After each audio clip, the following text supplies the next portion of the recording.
I call to order the City Council business meeting for October the 14th of 2025. City Clerk Clark, would you call the roll, please? Yes, Mayor.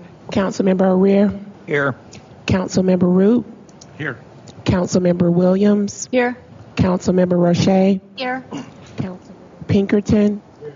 Councilmember Hutchings. Here. Mayor Shoemaker. Here. Please rise as you are able and join in the Pledge of Allegiance. I pledge allegiance to the flag of the United States of America and to the republic for which it stands, one nation under God, indivisible, with liberty and justice for all.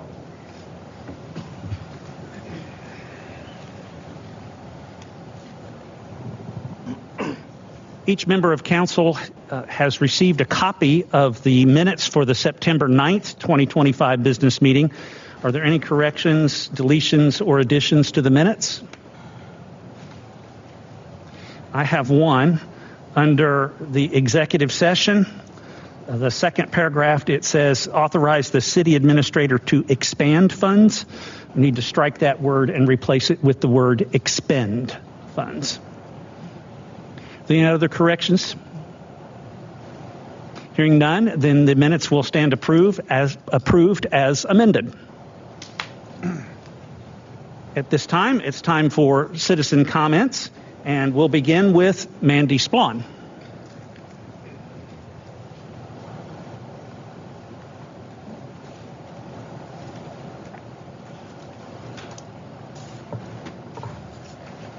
You ready? We're ready. Hello. Okay. Hi, I'm Mandy Splawn. I live at 410 Astor Drive in Poinsettia neighborhood. Mayor Shoemaker, City Council, South Carolina Department of Transportation, public safety officials, and fellow Simpsonville residents.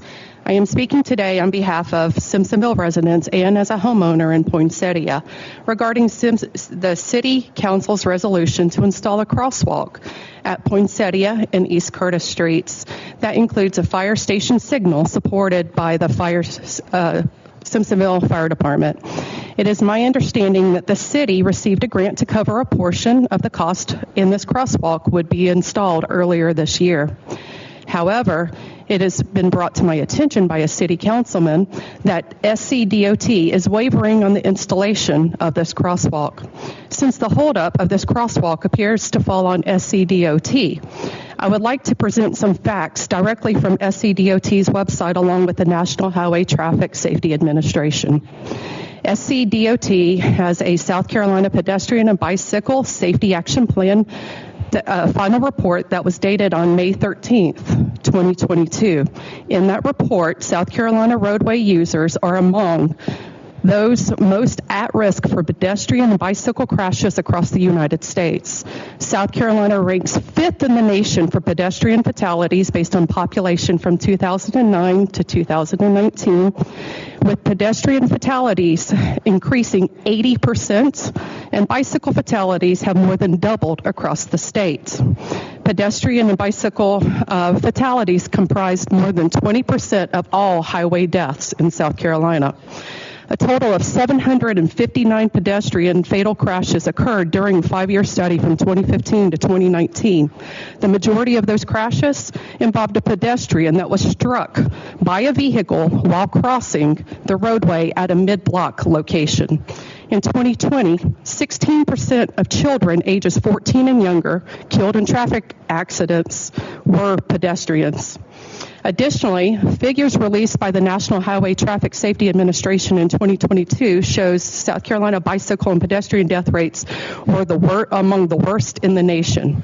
The National Highway Traffic Safety Administration also reported in 2020 that South Carolina was second in the nation for the number of pedestrian deaths per 100,000 population. With 187 deaths, pedestrians comprised of nearly 18% of total traffic fatalities in the state that year. For for time's sake, I've got to circle on. I could go on and on with studies performed by SCDOT and others. However, for time's sake, I want to mention that our beloved city of Simpsonville has worked hard to create a beautiful city park for all to enjoy for many years to come. In this, pedestrians and bicyclists need safety measures put in place. South Carolina Department of Transportation, this is for you. Why the holdup? What is your excuse for waiving the installation of this crosswalk? What other safety options do you have in place for protection of our residents and our fire department? To the SCDOT representatives that will read this, I challenge you to find a reason why a pedestrian or bicycle death should fall on your hands by waiving the installation of this already approved and partially funded crosswalk.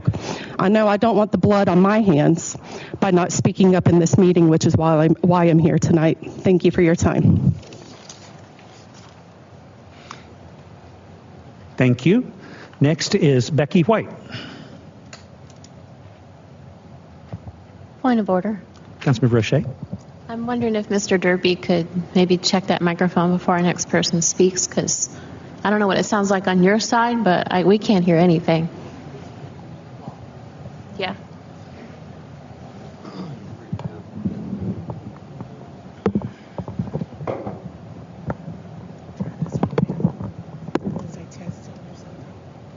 Give that one a test. Testing. Is that better? You hear it better? Okay. I'm Becky White. I'm a neighbor of Mandy's. I live on Astor Drive as well. And I'm also concerned about the traffic light. It is very hard to get out of the neighborhood from that intersection, the main exit and entrance to Poinsettia. I never go that way. I always go to CVS and around. I try to walk every day, trying not to drive as much because I have health issues and problems with my eyes. And I would love to be able to walk over here to the park.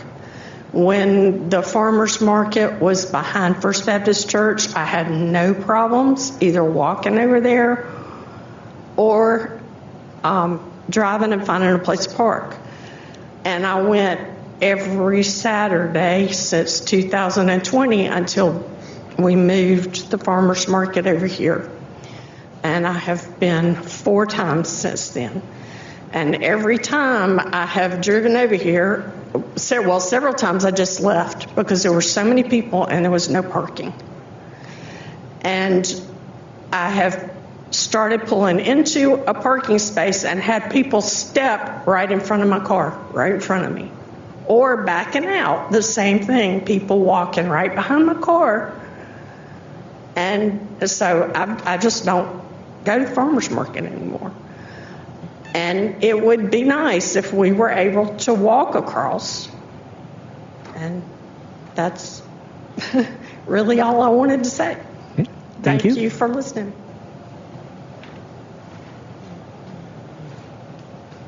Next is Emily Mejia.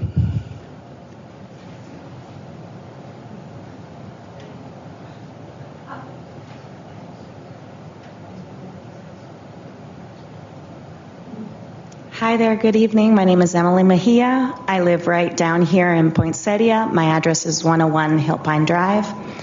My children and I love to walk to our pool in our neighborhood, to over here to the park, and it's a hazard every time. And my daughter and I biked over today, and any time of day, but of course right now is rush hour.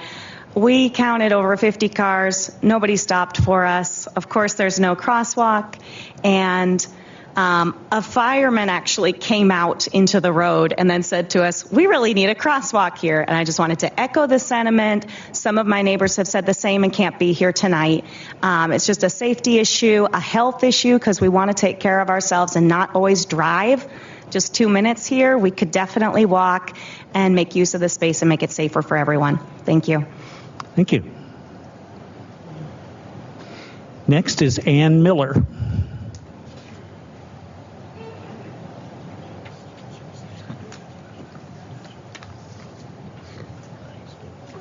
Good evening. My name's Anna Miller. I live at 301 Hillpine Drive in Poinsettia, and I'm here with my main motivation for being here tonight, the very unsafe crossing conditions that we have for the Simpsonville City Park. We try to go every day if we can. Doesn't matter what time. We are having issues with people not even considering that people are trying to cross there from our neighborhood is what I experience. I'm there with a really big stroller heading across, and people will, of course, be courteous and stop and try to let me go. But then someone is coming behind them, and they are actually using the fire department's platform concrete area to go around that person because they believe that person is just turning left into Poinsettia, and they're actually going around and then realizing that the person was stopped trying to let me go. So basically just for SCDOT to put something in to remind people that there are possible pedestrians crossing there, children trying to cross there. Luckily, we're together, but eventually she'll be old enough to want to go to the park by herself. And I just believe that we could start this now with putting something up to make it safer for all of us trying to walk to this beautiful park that's been made. So thank you. Thank you.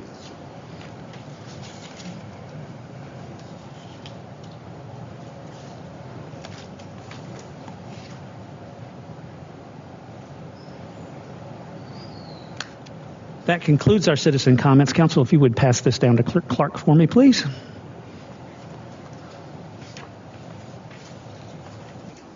To our business items, beginning with item 6A, second reading of Ordinance O-2025-08, short-term rental ordinance. Mr. Derby, would you summarize, please? Yes, sir. Thank you, Mayor. Good evening, Council. This is the second reading of the ordinance to allow short-term rentals in our Code of Ordinance. Just a little recap from the last first reading that's changed. HOA approval notification, language regarding updating the agent for the permit, and parking standards were amended at the last reading. Nothing has changed since the first reading. I will mention in your packet you were provided a memo from our attorney, Mr. Hughes, and it did have some discussion items in there regarding some clarification with some of the language, and I will let Mr. Hughes kind of explain those. I did go over that at the first reading, but I don't think it was provided to you in writing, and those were provided in the meeting packet for tonight. Mr. Hughes, do you want to do that before we move into discussion? Sure. Go ahead. Yeah, happy to, Mayor and Council. So the after my review, these were not what I consider substantive changes, but clarifying wording in the ordinance to make sure it reads better and the terms are clearer. And so you have a memo from me summarizing those changes, and I'll just go through those briefly, and you happy to answer any questions from Council during the discussion portion of your consideration. Section 294, I clarified that the business license regulations do apply to a short-term rental permit holder. Section 10-295-3 clarified that proof of ownership to be shown by a deed. Section 10-294, subsection 4, I specified the applicant to provide the number of bedrooms within the short-term rental being rented, and that goes hand in hand with the limitations for the number of adults allowed per bedroom as set forth later in the ordinance. 294.11a removed the word exemplar, which did not believe was necessary. 294a11d clarified that all technical codes apply, and the technical codes I'm referring to are those that are adopted by the city as approved by the state building codes committee.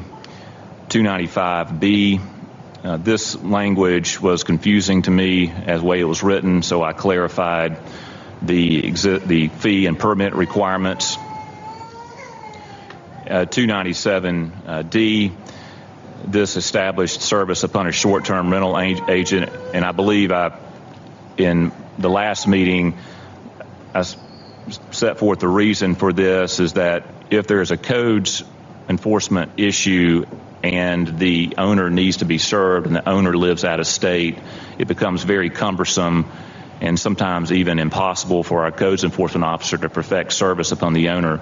So once they're required to specify a short-term rental agent who has to live within a 12-mile radius of the property, and we can serve the rental agent with the codes violation, and that constitutes good service upon the property owner, which allows us a better ability to enforce a codes violation. And then Section 298C, the appeal provisions for a denial or revocation of a short-term rental permit, I amended it, and it mirrors the current language for denial and revocation of a business license. So I wanted those terms to be similar. All right. Thank you, Mr. Hughes. A motion is in order. Okay. Councilmember Hutchings. Mayor and Council, I make a motion to approve on second reading of Ordinance 0-2025-08 short-term rental ordinance. Second. I have a motion from Councilmember Hutchings with a second from Councilmember Roche. Discussion? Councilmember O'Rear. Yes, I spoke to Mr. Derby briefly, and Daniel also, maybe some clarification on 10295A8 concerning the written certification of the short-term rental agent that properties located in a neighborhood HOA. The spirit of what I was wanting to do there was to make sure that a short-term rental agent didn't have to literally hunt down an HOA president or someone. And Mr. Derby, and I don't want to put words in your mouth, it sounds like electronically we can just check, they can certify by checking electronically. I would be fine with removing the word written out of there in order to expedite that for the city. If that sound okay to Mr. Hughes, would that work? I'm fine with the word written. I don't believe that negates the ability for the city to put a checkbox on an electronic form. Okay, perfect. And that's all. But I have not talked with Mr. Derby about his concerns. So if you have anything that you want to talk about. No, sir. That's kind of what I want to make sure was something that the applicant is affirming that they have obtained approval, or they know that there is approval to do this in their HOA. And we have that right now as a checkbox requirement for home-based businesses. Sounds good. Thanks. Councilmember Hutchings. Note, reading through the ordinance, I noticed several typographical errors.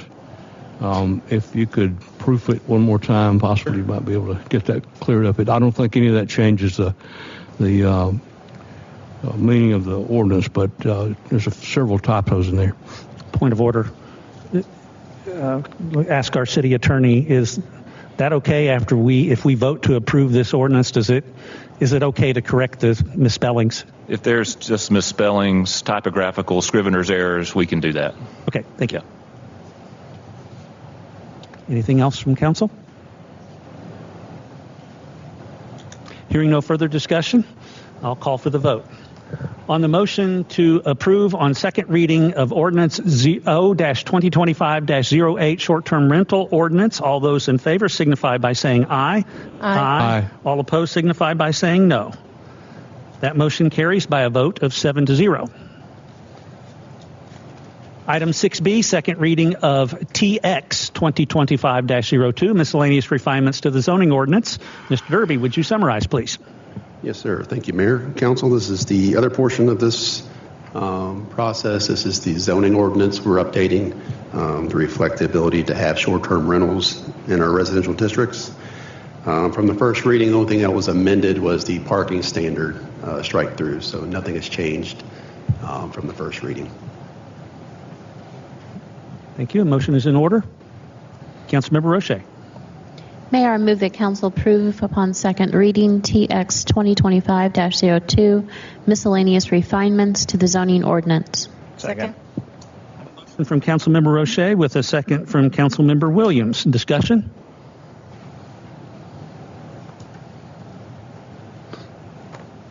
Call for the vote. All those in favor signify by saying yes. Yes. Yes. All opposed signify by saying no. That motion carries by a vote of 7-0.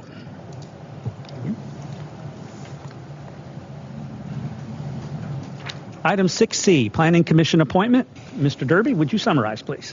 Yes, sir. Thank you, Mayor. Council, we have one vacant seat on our Planning Commission. Mr. Lauren Dool has stepped down, vacating his seat. Planning Commission is a 4-year term. He does have a year left on that seat, so this person that you will be appointing will just fill until 2026.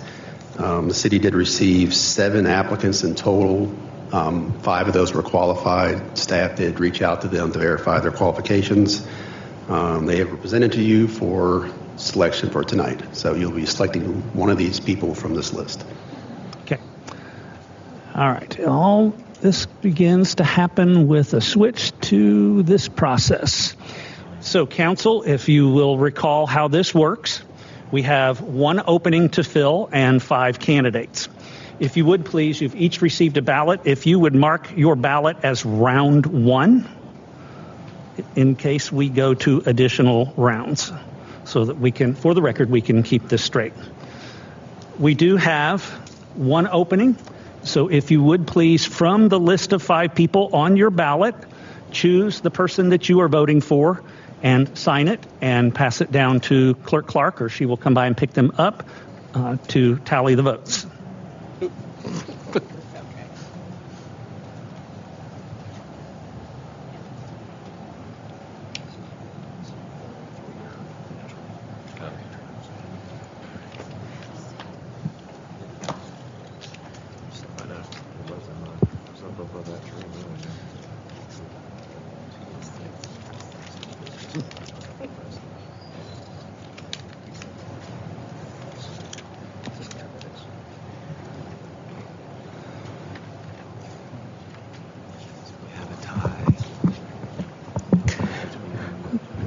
We have a tie between Puzio and St. John. If you would give me the tally for each candidate, please. Has how many votes? 3, and St. John has 3. Could that be? That doesn't work. Bender has Should be a 1. total of 7. Yeah. Bender has 1. Okay. I can get this to go. So Puzio has 3. So many? 3? Who has 1? Bender. Bender has 1. All right. So in that case, the candidates with the least number of votes are eliminated, and we are going to narrow this down to 2 remaining candidates. So Dane Lytle is eliminated, Stephanie Kalina Metzger is eliminated, and Zoe Bender is eliminated. Now, if you would mark your ballot, round 2, and vote for either one of Puzio or St. John.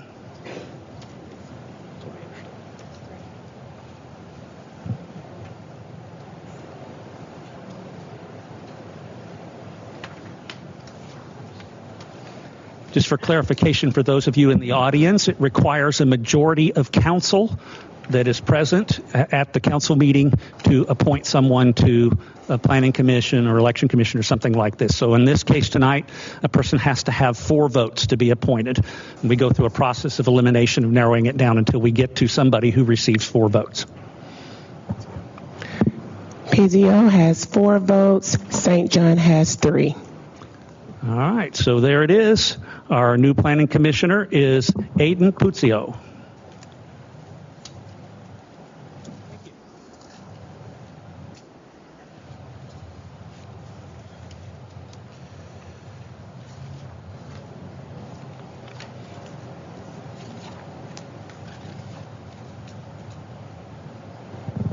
Item 6D, second reading of Ordinance O-2025-09, appropriate funds from the sale of the old City Hall property to a Stormwater Initiative Fund. Mr. Pinkerton, this is your item. If you would summarize, please. Thank you, Mayor. In the last reading, the first reading of this ordinance, we approved it with an amendment proposed motion by Mayor Shoemaker to direct the city attorney to develop working provisions for easements. Those easements provisions have been addressed by the council, and I think they're appropriate. So I move to approve the second reading of ordinance 0-2025-09, appropriate funds from the sale of old City Hall property to a Stormwater Initiative Fund. Second. I have a motion from Councilmember Pinkerton with a second from Councilmember Roop. And I just picked one. So, discussion? Hearing no discussion, I'll call for the vote. All those in favor signify by saying yes. Yes. All opposed signify by saying no. That motion carries by a vote of 7-0. Item 6E, first reading of Ordinance O-2025-10, amending the business license ordinance to update the class schedule as required by Act 176 of 2020. Director Tooley, if you would summarize for us, please. Good evening, Mayor and Council. South Carolina's Act 176, the Business License Standardization Act, requires every municipality and county government with a business license tax to update its business licensing class schedule every odd number year to go into effect the following year. As such, 2025 is a time to update your licensing practices to remain in compliance with the state law. The class schedule updates use the latest statistical data on business profitability from the IRS, which then receives approval from the South Carolina Revenue and Fiscal Affairs Office. The City of Simpsonville must adopt these by December 31st, 2025 to address those licensing renewals that will take place for the license year running from May 1st, 2026 to April 30th, 2027. Before January 1st, 2026, you should not use this updated class schedule and should instead to continue using the current class schedule. Once the class schedule update is completed, you won't have to handle this process again until 2027. Thank you. A motion is in order. Councilmember Williams. Mayor and Council, I move to approve the first reading of Ordinance 0-2025-10, amending the business license ordinance to update the class schedule as required by Act 176 of 2020. Second. I have a motion from Councilmember Williams with a second from Councilmember Roche. Discussion? None. I'll call for the vote. All those in favor signify by saying yes. Yes. Yes. All opposed signify by saying no. That motion carries by a vote of 7-0. Item 6F, executive session to discuss employee compensation and contractual arrangements. A motion is in order. Councilmember Roche. Move that council move into executive session to discuss employer compensation and contractual arrangements. Second. All right. Motion from Councilmember Roche with a second from Councilmember Roop. All those in favor signify by saying yes. Yes. Yes. All opposed signify by saying no. That motion carries by a vote of 7-0. City Council will not take any action during executive session to adjourn or except to adjourn or return to public session. Council will not commit this public body to a course of action by polling of members during executive session. City Council has voted to enter into executive session as allowed under South Carolina Code 30-4-70, paragraph A, subparagraph 1, and paragraph A, subparagraph 2, for the purpose of discussing compensation of employees and contractual matters. Upon coming out of executive session, Council may reconvene the meeting to take action on matters discussed in executive session. I do not anticipate that we will be returning to public session, but we might. Council is in executive session.